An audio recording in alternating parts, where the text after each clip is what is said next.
नमस्कार आप सभी को। लास्ट वीडियोस में हम डिस्कस कर रहे हैं मर्म शारीर, जहां हमने देखा था मर्म की परिभाषा, निरुक्ति, संख्या और भेद। आज की वीडियो को कंटिन्यू करने से पहले थोड़ा रिकॉल करते हैं कि मर्म शारीर के अंतर्गत हमने क्या देखा है। सबसे पहले देखते हैं कि मर्म होता क्या है। तो मर्म की परिभाषा, मर्माणी नाम मांस, सिरा, स्नायु, अस्थि, संधि, सन्निपाता। ठीक है, 5 चीजें कौन कौन सी? मांस, सिरा, स्नायु, अस्थि, संधि।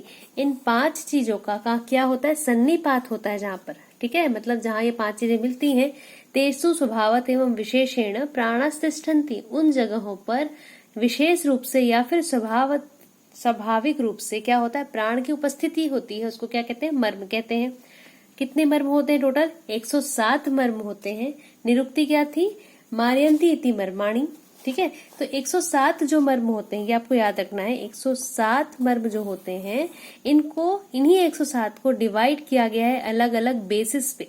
ठीक है, षडंग भेद के आधार पर, दूसरा है संरचना के भेद के आधार पर, तीसरा परिणाम के भेद के आधार पर और परिमाण के भेद के आधार पर। मतलब 4 जो बेसिस है डिवीजन के, उसको हमको 107 मर्मों को ही 4 भागों में डिवाइड किया गया। 4 भागों में नहीं बोलना चाहिए, मतलब 107 मर्म को ही अपन षडंग भेद के आधार पर भी पढ़ेंगे, संरचना के भेद के आधार पर भी पढ़ेंगे, परिणाम के भेद के आधार पर भी पढ़ेंगे और परिमाण का जो भेद है वो ज्यादा इंपॉर्टेंट नहीं है, इसलिए अपन इसको स्किप करेंगे। ठीक है, तो इन तीनों बेसिस के आधार पर या इन तीनों डिवीजन के बेसिस पे क्या करेंगे अपन? इन 107 मर्मों को डिस्कस करेंगे। ठीक है, तो लास्ट वीडियो में हम देख चुके हैं षडंग भेद के आधार पर। षडंग भेद क्यों बोल रहे हैं यहाँ पर? क्योंकि जैसे देखें यहाँ पर हेड एंड नेक, 2 हाथ, मध्य शरीर, 2 पैर। ठीक है, मतलब इस 107 मर्म को अपन क्या करते हैं? षडंग भेद के आधार पर पढ़ा हमने कि कौन कौन से मर्म यहाँ सिर में होते हैं, कौन कौन से मर्म हाथ में होते हैं, कौन कौन से मध्य शरीर में होते हैं, कौन कौन से पैर में होते हैं। ठीक है, मतलब 107 को ही बार बार पढ़ना है अपन को। ऐसा नहीं है कि इसमें अपन 107 पढ़ रहे हैं, इसमें कुछ और पढ़ रहे हैं, इसमें कुछ और पढ़ रहे हैं। इन्हीं 107 को ही डिवाइड किया गया, इन्हीं या फिर इसको ही आधार मान के, मतलब इनको आधार मानकर 107 को पढ़ना है। ठीक है, फिर हम डिस्कस कर चुके हैं संरचना के भेद पर भी। ठीक है, आज हम कंटिन्यू करेंगे परिणाम के आधार पर। ठीक है, तो परिणाम का मतलब क्या है यहाँ पर? कि जो वाइटल या वीक पॉइंट हमारे शरीर में है या फिर जो मर्म स्थान है सॉरी, उस जगह पर अगर आघात लग जाए या चोट लग जाए तो क्या परिणाम होगा? ठीक है, परिणाम का मतलब क्या है? क्या परिणाम होगा, क्या हो सकता है? मृत्यु होगी, क्या फिर होगा, है ना? तो सबसे पहला है सद्य प्राणहर। सद्य माने तुरंत, तत्काल होने वाला रिएक्शन, सद्य प्राणहर। अगर इसमें जो भी मर्म आते हैं उसमें चोट लग जाए, आघात हो जाए, तो व्यक्ति की मृत्यु तुरंत हो जाएगी। ठीक है, या फिर विदिन 7 डेज बोलते हैं, है ना? 5 दिन या 7 दिन, या फिर तुरंत हो जाएगी। तो कितने होते हैं ये? सद्य प्राणहर होते हैं 19।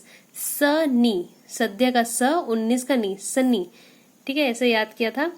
सद्य प्राणहर कितने होते हैं? 19 होते हैं। कौन कौन से? श्रृंगाट कान्याधिपति, शंखो कंठ शिरागुदम, हृदय बस्ती नाभि च, घृणंती सद्यो हतानी तू। ठीक है, जिसका श्लोक याद हो तो आप अच्छे से श्लोक याद करें, और जिसका नहीं हो तो कम से कम नाम याद हो, ऐसा कोशिश करें। ठीक है, तो श्रृंगाटक, अधिपति, शंख, कंठ, शिराएं, गुद, बस्ती, हृदय और नाभि।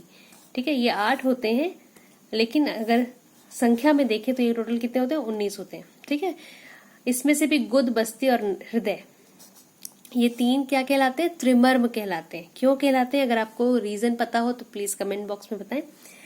कंटिन्यू करते हैं। अगर आपको एक छोटी सी सजेशन में ये देना चाहूंगी कि जो शारीर स्थान है सुश्रुत संहिता में, उसके लास्ट में जो डायग्राम दिया हुआ है, इस डायग्राम में क्या है? षडंग भेद के आधार पर सभी मर्मों को दर्शाया गया है। ठीक है, अगर आपको ये याद हो जाए बहुत अच्छे से कि कौन सा मर्म की जो स्थिति है वो कहाँ पर है, मतलब इसका जो स्थान पता चल जाए, तो आपको शायद इन संख्याओं को याद करने की जरूरत नहीं पड़ेगी। ठीक है, तो सद्य प्राणहर कितने होते हैं? 19 होते हैं, याद कर लेंगे ये श्लोक। नेक्स्ट है कालांतर प्राणहर। कालांतर प्राणहर होते हैं 33। कैसे याद किया था? जो ये ल है ठीक है, ल लिखते हैं अगर अपन, तो इस ल को उल्टा लिखते हैं ऐसे, और ल बड़े मतलब आ की मात्रा है, इसलिए इसको अपन 2 बार लिखते हैं। ठीक है, तो 33 ऐसे मैंने फर्स्ट ईयर में याद किया था। जिस भी प्रकार से आपको याद हो संख्या, वैसे पूछने का पैटर्न अब थोड़ा चेंज हो चुका है, तो संख्या अब नहीं पूछी जाती, लेकिन प्रॉफ में आपको लिखने के लिए ये चीज काम आएगी। कौन कौन से है? कालांतर। कालांतर का मतलब क्या होता है, पहले तो ये देखें कि अगर इस जगह पर मतलब इन मर्मों में क्या होगी, चोट लगेगा या फिर आघात लगेगा, तो क्या होगा, कुछ समय के बाद, ठीक है, मतलब 15 दिन के बाद हो सकता है या 15 दिन के अंदर, 15 दिन के बाद नहीं, 15 दिन के अंदर मृत्यु होगी, कुछ समय के बाद मृत्यु हो जाएगी, प्राण को हर लिया जाएगा। वक्षो मर्माणी सीमंत तल हृदय सॉरी, ठीक है, क्षिप्र बस्तया कटिक तरुणे संधि पार्श्वजो बृहति च या नितंबाविति चैतानी कालांतर हराणी तु। अपलाप, वक्ष के वर्ग क्या है इसमें, अपलाप, अपस्तंभ, स्तनरोहित, स्तनमूल, सीमंत, तल हृदय, क्षिप्र, इंद्रवस्ती, कटिक तरुण, पार्श्व संधि, बृहति और नितंब, ये है आपके वक्ष के मर्म, बाकी अलग से है। ठीक है, तो 5 जो है वो क्या है, वक्ष के मर्म है, बाकी अलग है। तो आपको टोटल कितने हो गए यहाँ पे, 33 मर्म जो होते हैं वो है कालांतर प्राणहर मर्म। मतलब इन 33 मर्मों में या इन जगहों पर अगर चोट लगे या आघात लगे तो कुछ समय के बाद क्या होगा, व्यक्ति की मृत्यु हो जाएगी। नेक्स्ट है विशल्यघ्न मर्म। ठीक है, वहां याद किया था कालांतर में ल था ऐसा, इसलिए 3-3। ठीक है, यहाँ पे विशल्यघ्न आधा ल है इसलिए 1 बार 3, या वितिन ऐसे याद किया था मैंने, वितिन। ठीक है, विपिन होता है, ये वितिन याद करेंगे। उत्क्षेपो स्थपनी चैव विशल्यघ्नानि निर्दिशेत, उत्क्षेप 2 स्थपनी 1। ठीक है, तो टोटल कितने होते हैं, ये 3 विशल्यघ्न मर्म होते हैं। चौथा जो प्रकार है परिणाम के आधार पर वो है वैकल्य कर। नाम से समझ में आ रहा है, अगर वैकल्य मतलब विकलता मिलती है, सॉरी विशल्यघ्न को हमने डिस्कस नहीं किया। विशल्यघ्न का मतलब क्या होता है, विशल्यघ्न का मतलब ये होता है कि अगर इन जगहों पर शल्य लग जाए, ठीक है, किसी प्रकार का शल्य चुभ जाए, तो उस शल्य को अपन क्या करते हैं, निर्हरण करेंगे, निकालेंगे। अगर इन जगहों पर, कहाँ पे, उत्क्षेप और स्थपनी में शल्य लग जाए, शल्य चुभ जाए किसी भी प्रकार का, और अगर अपन उसको निकालते हैं तो निकालते समय या निर्हरण करते समय हो सकता है या फिर डेफिनेटली ऐसा होता है कि मृत्यु हो जाती है। ठीक है, विशल्य मतलब उस जगह से मर्म को निकालते समय मृत्यु हो सकती है व्यक्ति की, तो इस जगह को क्या कहते हैं, उत्क्षेप और स्थपनी को विशल्यघ्न मर्म के अंतर्गत पढ़ा जाता है। नेक्स्ट है वैकल्यकर, मतलब इस जगह पर जो भी यहाँ पे आएंगे मर्म, उन जगहों पर अगर आघात लगे या चोट लगे तो हो सकता है कि मृत्यु हो जाए, लेकिन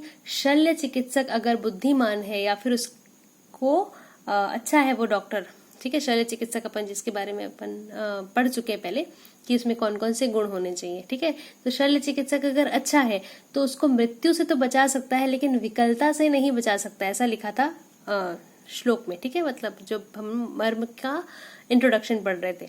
ठीक, तो वैकल्यकर मर्म के अंतर्गत वो मर्म आते हैं जिस जगह पर या इन मर्मों में अगर चोट या आघात हो तो मृत्यु से तो बचा जा सकता है, लेकिन निश्चित ही विकलता मिलती है या विकलांगता मिलती है। ठीक है, कौन कौन से हैं वो मर्म, लोहिताक्षाणी जानू उर्वी कुर्च विटप कुरपरा कुकुंदरे कक्षधरे विधुरे सक्रिकाटिके अंश फलक अपांग नीला मन्या फण तथा वैकल्यकर